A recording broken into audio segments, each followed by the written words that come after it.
Hello everyone, thank you for joining me this week. As you can see, I'm in the office studio at the moment, and there's a reason for that, because we're doing a little bit of research before we go out and scout some locations. Now, if you're looking for a really old tree, believe it or not, there's a website that logs them all. So and I think it's people like ourselves that go out there, take pictures of a good looking tree, and if you know what it is, you can log it on their website. Now this website is the Woodland Trust, and it is a very good website. So when you actually do a Google search for it, and I did a search for old trees near me, this is the first site that came up. It's Woodland Trust, as I said before, and it's the Ancient Tree Inventory.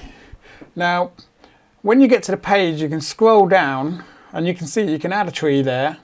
You can see the map. Now that's what I click on. You then get this blown up map of a satellite view. To start with, it can be a little bit overwhelming. So let's go over to the map and I'll show you how to use it. So on here you can see that just by searching near my location, I can see hundreds, thousands of trees that have been logged on this site. So what I'm going to do is just move into the New Forest National Park, which is around here, and just move the mouse cursor in, and then you start to see this. And at first appearance, it just looks like it makes no sense.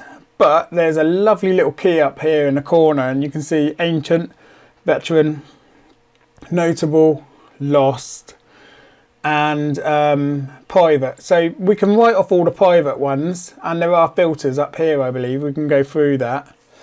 But what I'm going to concentrate on here is just maybe the ancient and veteran trees. And look at this. You can see there's loads of them, but where do you start? Where do you start? So what I found up here is there's this little icon, which when you click on, you can then start to see someone's taken a photo of those trees, and they've logged them on here alongside the photo. So you get an idea exactly what this tree is going to look like before you've even got there. I quite like that one, and you can see that it's given you a location there as well, so you can look that up and walk to it, which is what I want to do next. I haven't got an app to recommend to find the tree. I mean, you can pretty much punch these coordinates in most apps that have got maps. I don't actually have one at the moment. I might look at one before we go, but I'm going to see what I can do with like an offline map or something like that, and just see if I can guide myself out to it. But this can also be put on your mobile phone as well, so you can open this website on your mobile phone and do it that way. I prefer to do it on a desktop because it's a bigger screen and it's just easier with a mouse, and I can just copy the locations and lob them in the phone. So there's some lovely trees on here. You've got Common Beach there. That's a quick rundown on how this map system works, and thanks to the Woodland Trust. And we're just going to jump straight outside and we're going to start scouting for these trees. Okay, so see you in a bit.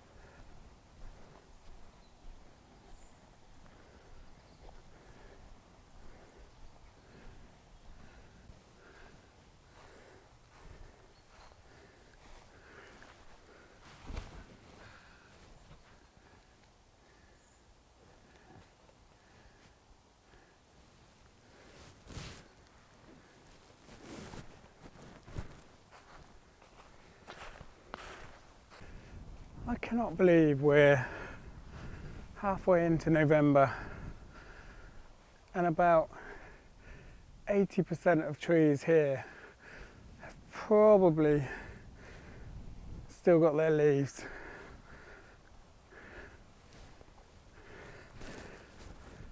Anyway, I'm out at one of the locations of where the GPS grid reference gave me, and I'm just following the mobile phone to get me nearest that point. It's kind of cheating, but I don't want to look at it like that. I think it just makes a photographer's life a little bit easier. Now walking into the woods. That's quite a nice one there, oak. Beautiful oak.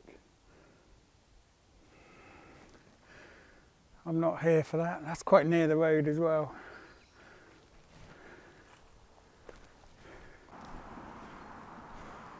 Oh wow, beautiful mushrooms there. I don't know if you can see that. It's actually quite a nice gnarly bit of wood.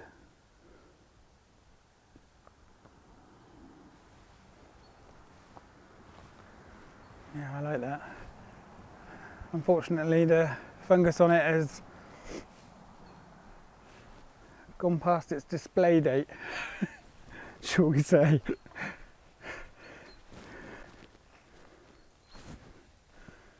Right, about 400 feet.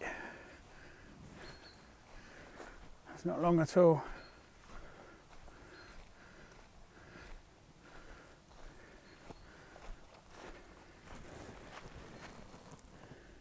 Well, I'm not sure what's attacking that.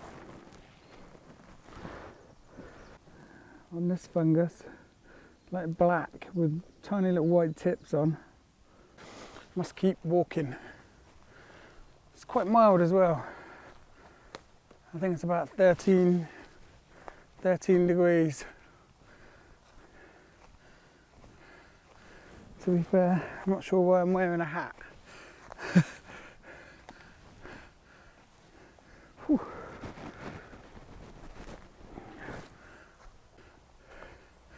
Most GPS apps are pretty accurate to 1 to 5 meters.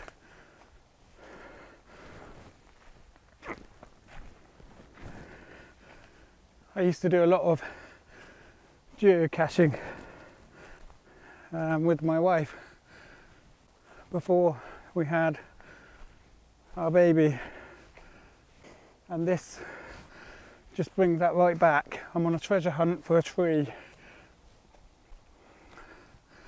and there it is. What a beast. There's a little donkey down here as well.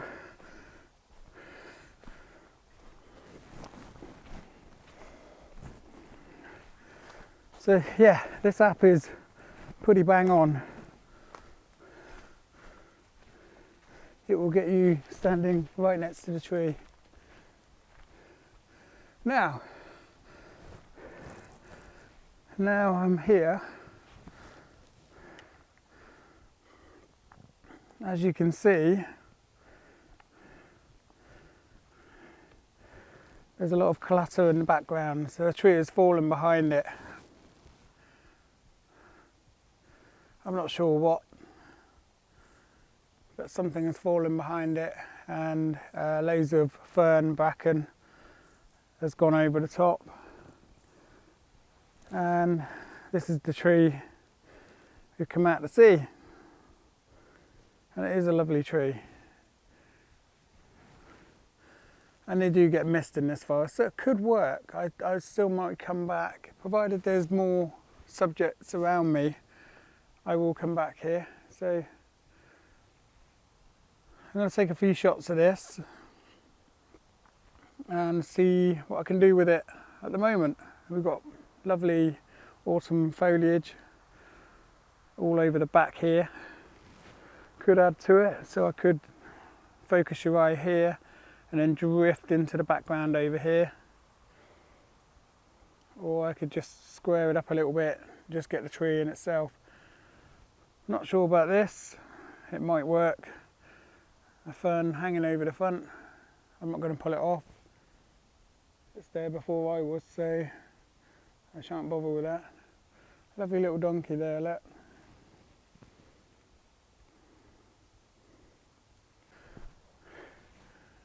I quite like these low pro bags. They allow you to spin them on your hip and get what you need out of it while it's right here. Brilliant little bag. I shan't be using it like that. I'm just going to put a mat down, a sitting mat, and then just place my bag on top. Remember which side of the mat you place down to the ground. I like to keep the writing up, that's how I know. The most immediate picture here is probably the straight on, straight at it. There's some lovely features on this tree, and I think they're all visible from this side.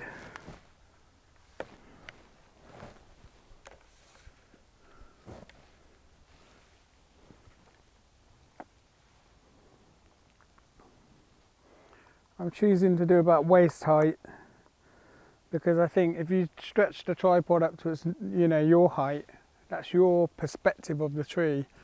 And I think it would be more interesting if you try to explore some other angles here, because otherwise it's just a straight picture of a tree.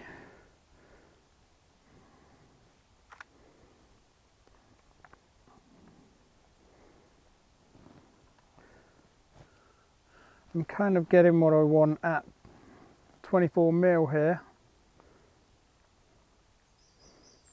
And what I'm doing is I'm just adjusting, I'm on f8, I'm adjusting the shutter so I can get down those white blowouts. So that's on the right hand side of the graph. I'm just pulling that back into the graph, even though I'm losing a lot in the dark here. I'm just going to have a go with that. I might take a few shots just to be sure.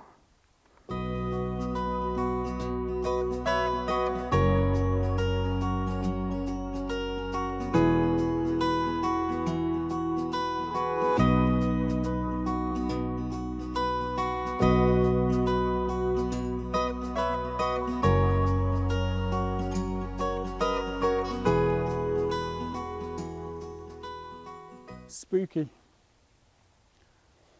Okay, I'm going to move on to the next tree now, and that's in that direction, and we're going to see if we can get a few shots of that. Just remember, even if I don't walk away with a good shot today, I'm going to come back, hopefully when it's misty, and try and take these shots again. I don't think it's getting cold enough to create mist at the moment. It has to be warm during the day, I believe, and cooler at night, and then that way when it bumps up again in the morning, I think that's how you get mist. And rain helped as well the day before. So anyway, I'm going to walk on into the forest and have a look for that other tree.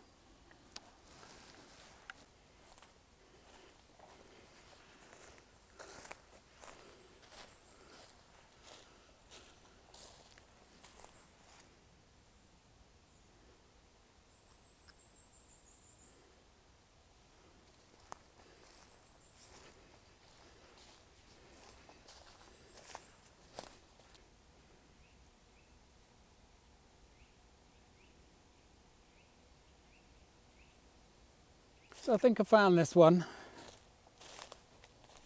No. So it's this one here with this little den on it. I remember making them as a kid. I don't know whether I like it with those sticks on or whether I should go and take them off. But that's the tree. There's some beautiful, awesome foliage before it and after. So what I've done is I've positioned my camera further back here. You see it's between the trees there. And I'm going to see if I can take a shot from way back there of it and decide whether I want to move in and take those twigs off. it might not mean anything without it on. It might, you know, that might be drawing your eye to it. So I've got to be careful there. I could draw your eye away. This is my final tree that I had on that GPS map, so definitely going to use that a lot more often. Save me, I love walking around the woods aimlessly, I really do. But when it comes to finding new trees and somebody's already done the spotting for me, then I'll probably take it. Let's crack on and take this photo, and then we'll just walk around aimlessly, I guess. So I'm just trying to look for a bit of balance in here, and as I move the camera around, I'm finding that I can look up quite a bit without getting any sky in, and it probably helps that I've compressed that with a zoom and standing further back. If I was closer, I'd probably more than likely get the sky in the shot. But I'm going to move over to live view, and I'm going to make a recording here so that you can see what's going on. I'm going to move you into live view so you can see what I'm doing here. I have got a tiny little branch hanging down, a dead one somewhere around here, which I'm probably just going to remove from the shot. It's just hanging on there, so I'm going to move that. But what I like about this is there is plenty of balance going on here. You've got a nice bit of weight on this side, and you've got a little bit of weight down here on this side. And the other thing I really like about this shot is I've got some autumn foliage there, and off into the distance down the back of the tree there. I think the little den side of it does add to this. You can still see that it's a beautiful U behind it. So yeah, I'm going to take this shot and we'll see how it comes out. I'm going for ISO 64. I'm going to do f8, and then the shutter speed is 1 second.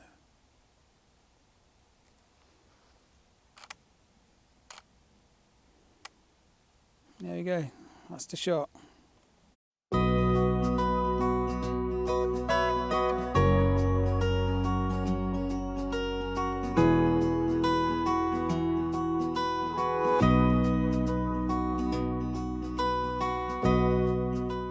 Beautiful. I've even got a little bit of sunlight coming through and hitting the side of that den. That might help draw your eye to it, or it might be a distraction, but I'd love to see this on a misty day. I think it would be amazing, I really do. Hopefully these leaves will hold on a bit longer and I'll be able to capture that moment. I'll be looking out every day. So this is that tree, closer up, and I'll move the camera around so you can see a few more details of it.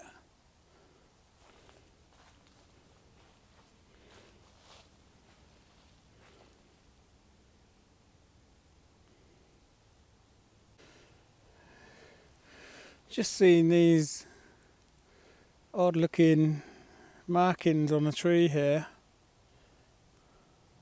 What it's supposed to look like is that, but looking at this just makes me think either a deer has been rubbing its antlers here. It does seem about that height. You've got like probably the highest point of an antler, and when a deer lowers its head, it's probably about there. Otherwise, something could be chewing it. Interesting. I love finding little things like this in the forest. What I'm going to do now is I'm just going to have a little wander in the proximity of those trees and just see if there's anything else. There were quite a few marked up on that map, so I'm going to have a little wander.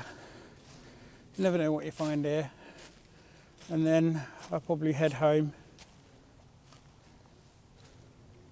and get myself a good lunch. This is quite dense. Lots of holly trees all the way through here by the looks of it. They all look kind of similar all the way down. But that fern all the way down there is quite nice as well. Look at this. Look at this under this tree. Not sure if it will adjust to that bright light, but that's quite beautifully framed there. Colours are gorgeous, they really are. The only thing is, holly bushes, their leaves don't change. I'm not sure, if something doesn't lose its leaves, it's called an evergreen. Forever green. If you've not been out for a walk in autumn yet, I'd definitely recommend getting your boots on and getting out there. It's quite boggy at the moment in the forest as well, so make sure you've got some Wellingtons.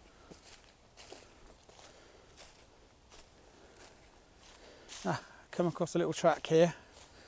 I'm probably going to follow that along, just see what I can see off of the track. And I will flip the camera back on as and when needed. Otherwise, if I don't see you again, please give me a like and subscribe, and hit that bell if you want to be notified when my next video is out. And I hope to see you next time. For now, take care, bye bye.